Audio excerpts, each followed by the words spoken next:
Aí tá aqui. Capítulo 13. Para entender Romanos 13, é necessário enxergar de cima, vendo que os discípulos sofreram da mesma crise de ego, quando achavam que o Messias em carne já traria o reino naqueles dias.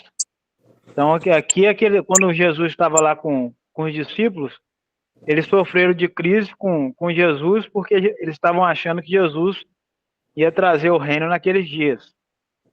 Então, já estava brigando ali com o ego para saber quem que ia sentar à direita do Senhor, quem que ia pegar o cargo melhor ali. Agora, como Paulo anunciava a volta de Jesus para o início do reino, muitos cristãos judeus ou pagãos de Roma e de todas as outras escolas estavam inchados, julgando serem cidadãos de uma república celestial que estava prestes a começar. Então, ele estava julgando assim, como a gente é de cima, de uma república celestial, de um governo celestial, então aqui embaixo a gente não precisa pagar mais nada, não, a gente deve lá em cima. Assim sendo, não precisariam obedecer às leis do Estado ou às leis municipais. Ao perceber o ego e o orgulho da evolução poderia tomar conta deles, escreveu este texto, dividido como capítulo 13, para que eles obedecessem o governo romano, separando a Bíblia, espírito da Constituição, e César do Criador. A Bíblia é espírito, do espírito, e Constituição é do Criador. É incrível, mas o mesmo sistema religioso que usa Romanos 12 para defender equivocadamente o culto racional, vai usar Romanos 13 para defender o clero, a autoridade espiritual ou eclesiástica, os ungidos, os cabeças espirituais, a hierarquia ou o nicolaísmo. O nicolaísmo, o senhor sabe o que é, pai? Não. Nicolaísmo é domínio. A pessoa usa, aí ele está falando aqui, ó, que é incrível, mas mesmo no sistema religioso que usa o Romanos 12, defendendo equivocadamente o culto racional, lá eles pegam o Romano 12 para falar que defendeu o culto racional, mas de uma forma equivocada. E aqui no capítulo 13, os mesmos religiosos de hoje vão usar o Romanos 13 para defender o clero. O clero, você sabe o que é o clero? Também esqueci, mas eu sei, mas também esquecido. O clero É a anarquia. Hierarquia, a cabeça, os cabeças, tipo o Papa, Isso aí. os pastores que tá acima que eles colocam assim, pastor acima de bispo, É a que tá hierarquia. acima. Então, o tipo assim, o pastor presidente que domina várias igrejas, então isso aí é clero. Aí eles usam isso, Romanos 13 aqui, para defender esse clero, mas esse Romanos 13 aqui não quer dizer nada de clero. Aí eles usam esse Romanos 13 aqui também para defender a autoridade espiritual ou autoridade de eclesiástica. E não tem nada a ver a autoridade nesse Romanos 13. Aí o Arco, nessa hora, ele até explicou. Aí ele até deu exemplo. Mas, Arco, você não é o cara que dita a regra aí? Você não é o bambambam, é o dono da situação? Ele falou, não, tenho o dom de ensinar, só isso. Mas eu não mando em ninguém. Eu só tenho o dom de ensinar. Igual o Paulo tinha o dom de ensinar, mas não manda em ninguém. Não tá acima de ninguém. Porque todos nós somos, hoje, todos nós somos sacerdotes. Todos nós somos rei e sacerdote para Deus. Então, todos nós somos um templo. Então, nós tendo o templo, a gente tem que ser sacerdote do templo. E e Jesus é o sumo sacerdote. É o sacerdote que está acima dos outros, de todos nós que somos sacerdotes. Então não tem ninguém para intermediar mais entre nós, entre o homem e Deus. É a gente que intermedia. A gente tem esse livre acesso. Igual aí essa parte aqui, autoridade espiritual, na Igreja Católica, eles colocam Maria como autoridade espiritual. eu vou na Maria para Maria interceder por mim. Então não tem essa intercessão. É a gente direto com o Criador.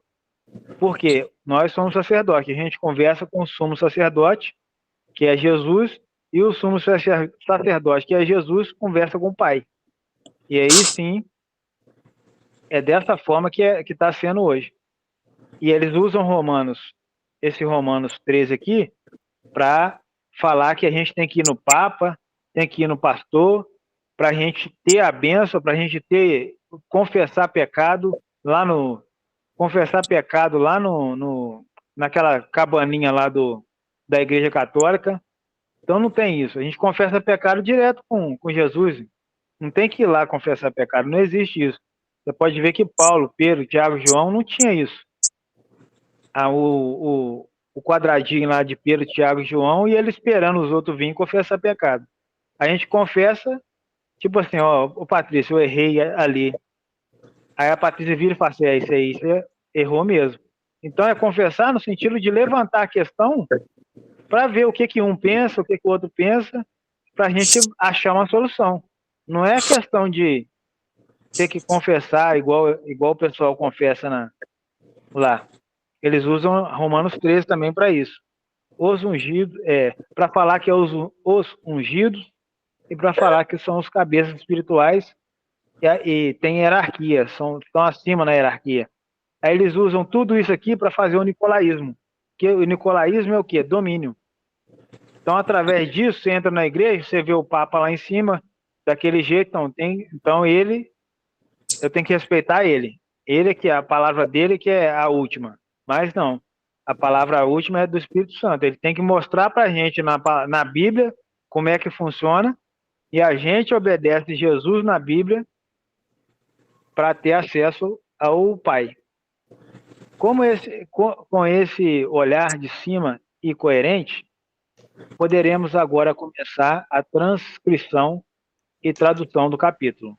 Paulo continua: todos devem obedecer às leis das autoridades governamentais, pois foi o próprio Criador que formou as nações e as organizou com autoridades competentes. Revelar: todos sabiam que Jesus ficou 1.260 dias manifestando a verdade no pátio do templo, dentro das sinagogas, nas festas religiosas, nas festas sociais e em muitos almoços e jantares, sempre, sempre seguido por centenas ou milhares de pessoas. Se o fundador da escola assim agiu, enviando inclusive 72 apóstolos para anunciar o reino e o rei, Pedro e Paulo seguiram o mesmo. Sabendo eles aqui os pagãos.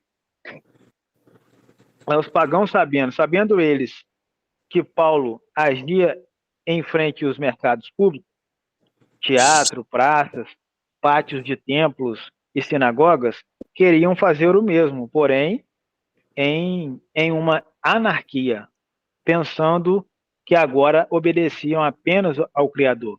Aí eles queriam fazer do jeito deles, não queria pagar os impostos. Aí Paulo vai e escreve essa carta para eles.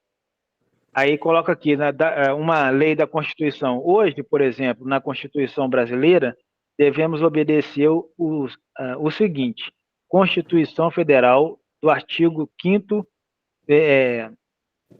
parágrafo 4. É livre a manifestação do pensamento, sendo vedado o anonimato. E no artigo 220, a manifestação do pensamento, a criação, a expansão e a expressão e a informação sobre qualquer forma, processo ou veículo não sofrerão qualquer restrição, observando o disposto nessa Constituição, ressaltando-se a redação do seu parágrafo 2º, segundo o qual é vedada toda e qualquer censura de natureza política, ideológica e artística. Artigo 5º da Constituição. Artigo 5º, 8 aqui, ó. Ninguém será privado de direito por motivo de crença religiosa ou de convicção filosófica ou política, salvo se as invocações para eximir-se da obrigação legal imposta a todos os recursos e cumprir prestação alternativa, fixada em lei. Artigo 5º, 9 aqui. É livre a expressão da atividade intelectual, artística, científica e de comunicação, independentemente da censura ou licença. Agora, se estivermos na China, a Bíblia só pode ser utilizada dentro de uma casa ou sinagoga. Assim, devemos obedecer e manifestar a verdade apenas no momento oportuno. O mesmo vale para a Arábia Saudita ou as Filipinas, por exemplo. Manifestar a verdade dentro das leis do país e não cometer um suicídio missionário. Agora, se há uma provável democracia dentro dela, é nossa obrigação anunciar a verdade. E hoje vemos que no país não democrático, onde há ditaduras militares ou religiosas, anuncia-se mais a verdade que os livres. Muito cuidado com a teocracia da Idade Média e com as bancadas em nome da família e da Bíblia, pois no governo da maioria não habita a verdade. Paulo continua. Agora, aqueles que não quer obedecer às leis do seu país está se colocando contra o mundo organizado em nações que o próprio Criador instituiu. Quem vive na anarquia está apenas se condenando. Revelare. O mundo é uma confusão, como já revelamos, uma relatividade de nações desde Gênesis 10 e 11. O Criador disse, façamos a confusão. São 72 nações onde cada um deve vencer o seu crivo, em sua cultura e nas condições em que nasceu. Quem fugir disso em nome do reino futuro, não poderá ir para o reino, pois o reino também terá ordem. Onde não há ordem, não há paz. Os desigrejados querem uma anarquia e, de fato, este texto mostra ordem, mas não jamais hierarquia da igreja. A igreja, escola, é formada por funções, por dons, habilidades e capacidades, o que Paulo acabou de ensinar no capítulo anterior. Paulo continua. Ora, somente os que são do mal devem temer as leis da nação. Quem é do bem não tem nada a temer. Se vocês têm medo das autoridades de Roma, sejam do bem, e assim terão paz. O Criador formou as nações com suas respectivas leis para o seu bem. É claro que, se você comete algum crime, deve temer, pois as autoridades não vão portar uma arma sem motivo. O Criador usa a justiça e a segurança do sistema mundial para punir quem pratica o mal. Você deve obedecer às leis e respeitar as autoridades da sua nação e não por causa das punições, pois isso é consequência de quem é do mal. Mas quem é do bem deve obedecer às leis e respeitar as autoridades da sua nação por causa da própria consciência. Iluminare, Paulo, como sempre, está dizendo que a consciência, psique, alma, árvore dual do homem, acusa-o quando ele faz algo ilegal. Paulo continua. Por isso também, vocês devem pagar impostos, pois por isso também vocês devem pagar impostos, pois as nações foram organizadas pelo próprio Criador, e vocês não podem permitir que elas encontrem algo contra vocês. Deem a cada um o que é devido, taxas a quem cobra taxas, impostos para o governo, respeito aos governantes e autoridades e obediência às leis. Iluminare. O Espírito de Cristo está encarnado em Paulo e, assim como Jesus disse César, César, Deus, Deus, Paulo fala o mesmo em suas palavras. A igreja não é Estado, e o Estado não pode ser igreja, Vaticano, assim como a Bíblia não pode ser Constituição. Aí aqui o Paulo está falando o mesmo tema que Jesus falou, porque perguntaram para Jesus lá, Senhor, a gente tem que pagar imposto? Aí Jesus falou, pega a moeda aí, vê o que está na cara aí, o que está escrito aí o que tem aí na moeda? Aí tem a imagem aqui de César. Então dê a César o que é de César e a Deus o que é de Deus. Aí ali Jesus também estava separando. O que é de Deus é o amor. E o que é de César são os impostos. Então dê a Deus o que é de Deus, que é o amor ao próximo, e dê a César o que é de César, que é as taxas de impostos. Aí só que Paulo está falando aqui, ó, Paulo fala o mesmo em suas palavras. A igreja não é Estado. E o Estado não pode ser igreja, Vaticano. Assim como a Bíblia não pode ser Constituição. Como também não podemos deixar de respeitar os três poderes de uma democracia, o legislativo, o judiciário e o executivo, acima da questão está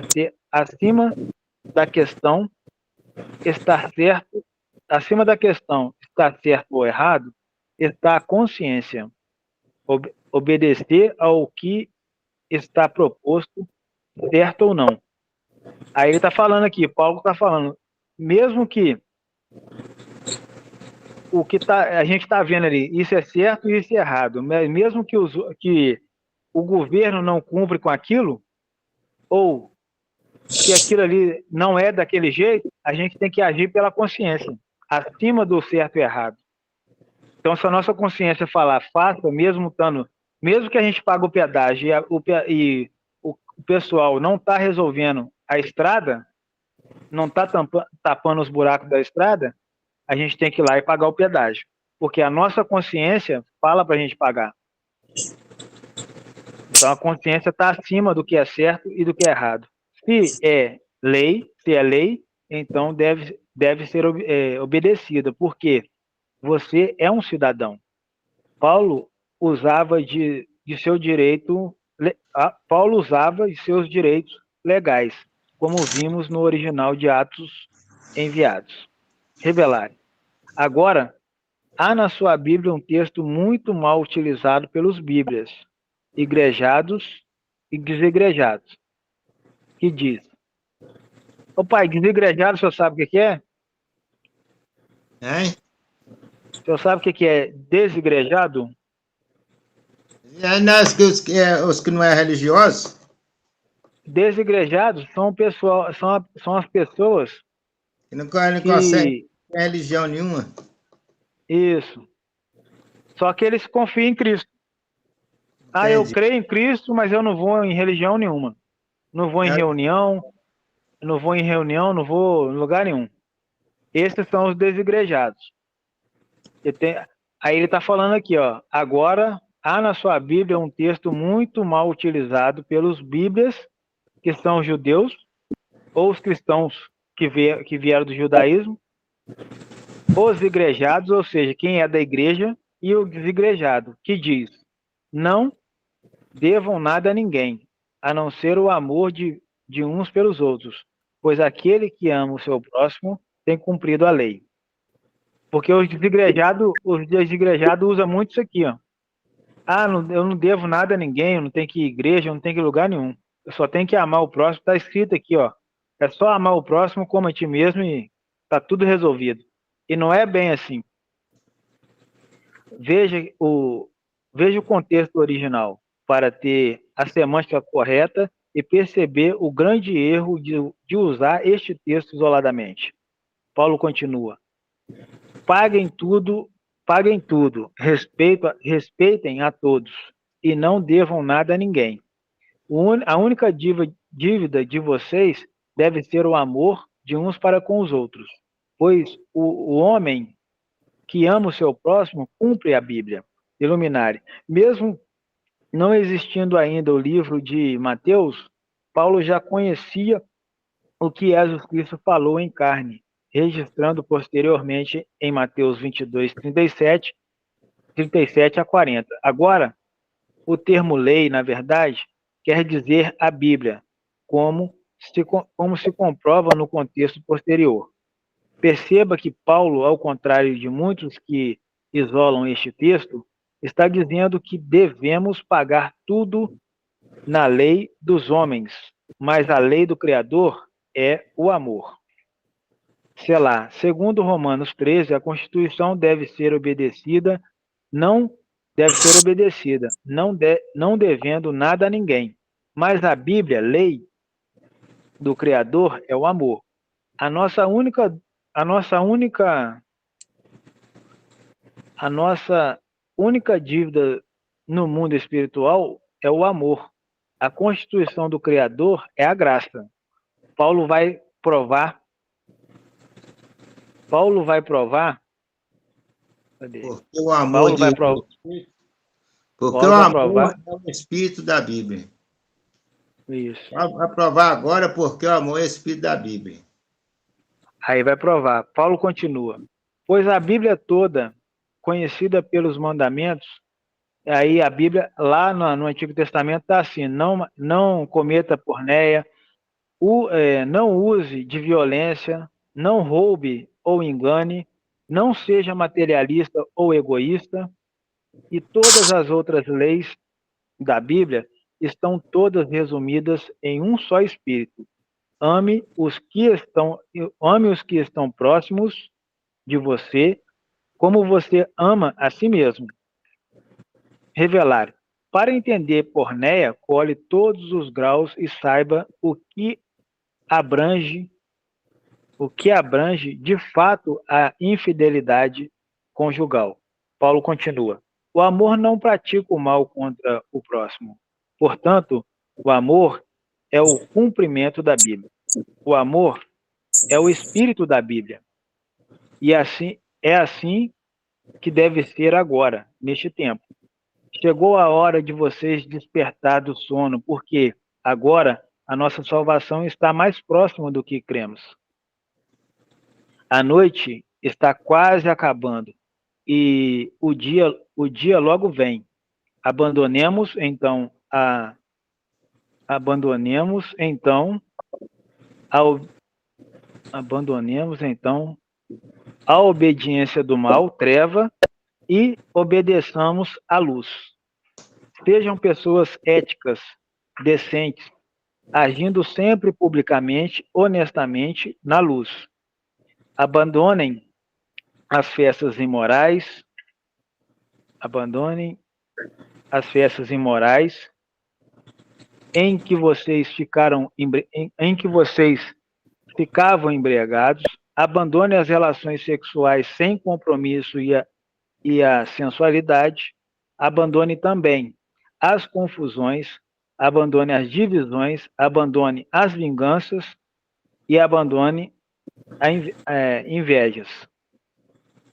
Porém, parem com isso. Todos esses erros vêm do ego. Basta de ficarem desejando o mal e fazendo a vontade do ego. O ego quer dizer a carne. Pelo contrário, ao invés de fazer isso, pelo contrário, a gente tem que fazer o quê? Encarne o Senhor Jesus Cristo. Aí foi do 1 ao 14. Então, em vez da gente ficar fazendo todas essas coisas aqui que ele citou, que é a obra da carne, a gente tem que encarnar Jesus. E para encarnar Jesus, a gente tem que conversar com ele para ele ajudar a gente a superar essas questões. Porque, igual colocou aqui, o amor ele é muito elevado, então sozinho a gente não consegue ir crescendo no amor, a gente desiste do caminho, de tanta coisa que a gente tem que renunciar para ter que cumprir esse amor. Dúvida? Ficou claro? Comentário? Estou bem claro. Como diz a palavra, está claro e transparente.